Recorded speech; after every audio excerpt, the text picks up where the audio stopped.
I'm sorry, ma'am. It says your card's been declined. The heat rose in my face. I looked at the items in my cart, all bagged up and ready to go, and then at the line of people behind me, and I stopped breathing. It wasn't supposed to be like this. Going into business for myself was supposed to mean freedom, not this. That night, as I was lying in bed next to my husband, the scene in the grocery store played over and over in my head as I stared at the ceiling. I needed to sleep so I could get up early for my networking meeting the next day. I had to be on my game. I had to get some clients in soon, Steve rolled over and whispered, "You need to shut your brain off. I can hear it from over here." The floodgates opened. "How am I going to buy presents for the kids?" I cried through mucus-filled hiccups.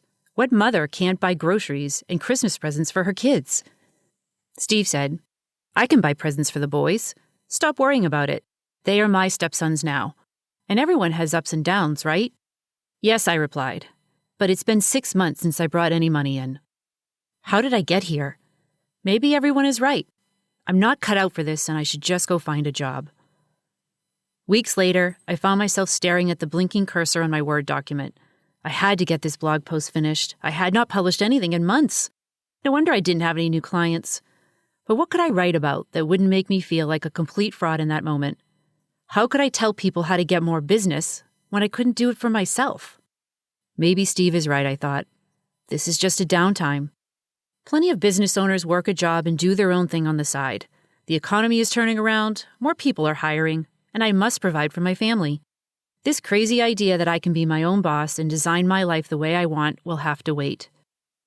After several weeks of searches, applications, and interviews, my sister Heidi introduced me to her boss, who was looking for a content marketing director. Because Jack knew my sister, he was very candid with me and shared that the role was between me and one other person, who happened to be a man I knew. Let's call him Frank. "I don't know who to choose," he told me. "If you were me, what would you do?" "What is the most important aspect of this role for you right now?" I asked. "We do a lot of sporting events management and marketing. This person would need to be comfortable working with the administrative staff of several event venues and going to all the games," he said. I sighed. I guess I could do that, if I must. Well, as much as I would love to take the job, I know that Frank has done that before and loves it, whereas I have not. If I were you, I would hire him. "Wow," he said. I didn't expect that answer. "I know. I must be crazy," I replied. "Here I am turning down a comfortable job that's local.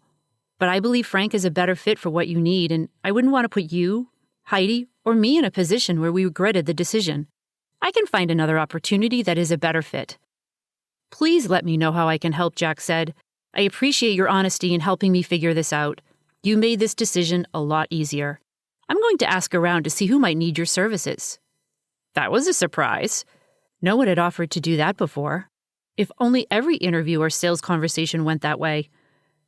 What was different about this conversation from every other interview or conversation with a potential client? It took me some time to realize I wasn't trying to sell him on what I wanted and needed. Instead, I had put his needs ahead of my own. When I shared this thought with Steve, he said, "Maybe you need to stop trying to sell people in order to get more clients."